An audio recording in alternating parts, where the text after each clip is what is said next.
ஐயா, சமையலுக்கு பயன்படுத்துகிற பெருங்காயத்தை வச்சுருக்கிறீங்க. இதை வச்சு என்ன மருத்துவ தகவல் மக்களுக்கு சொல்ல போகிறீங்க? பேரே மக்கள் பெருங்காயம்னு எல்லாம் சொல்லுவாங்க, சாதாரண நினச்சிக்கிறது. ஆனால் அன்றைக்கே சொல்லியிருக்காங்க, சிறு புல்லும் பல்லு குத்த உதவும் பண்ணியிருக்காங்க. சும்மா சாதாரண ஏற்பட்டாங்க, எல்லாம் பக்கத்தில் கிடைக்கிறத ஈஸியாக நினைக்க போ இவ்வளோதானே அப்படின்னு. அப்படிலாம் கிடையாது.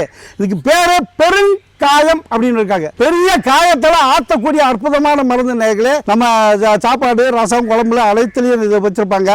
ஆனால் அது மட்டும் இல்லை, கர்ப்பப்பை இருக்கு பார்த்தீங்களா, கர்ப்பப்பையில் புண்ணு ஆற்றக்கூடியது, கர்ப்பப்பையில் இருக்கக்கூடிய கட்டி, நீர் கட்டி, இன்னும் என்னென்னமோ கட்டி, பைபாய் கட்டி நிறையா இருக்கு. அப்பேற்பட்ட கட்டி சரி பண்ணக்கூடியது. இந்த கட்டியை ஒன்று எடுத்துக்கிறீங்க, லேசாக வறுக்கிறீங்க, லேசாக தீயில வாட்டி அப்படியே ஒரு சின்ன துணியில் முடிஞ்சு நம்ம கர்ப்பப்பை இருக்கு பார்த்தீங்களா, மர்மஸ்தான உறுப்புல உள்ள விட்டுறணும். அதாவது பெண்களோட பிறப்புறுப்புகளை சொல்லிக்கிட்டு ஒரு நூலை ஒன்று கட்டிக்கணும். ஏன்னா இழுக்க இருக்க வசதியா ஒரு 3 மணி நேரம் 4 மணி நேரம் விட்டுட்டோம்னா பழையபடியும் எடுத்து வெளியே விட்டுறணும்.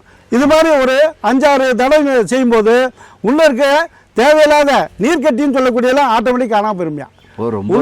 பயனுள்ள தகவல், ரொம்ப பயனுள்ள தகவல். கர்ப்பப்பையில் இருக்கக்கூடிய 26 வகையான கர்ப்பக்கோளும் அகத்திய பெருமான் பாடுறாரு. அந்த 26 வகையான கர்ப்பக்கோளும் இதுல சரியாகக்கூடியது.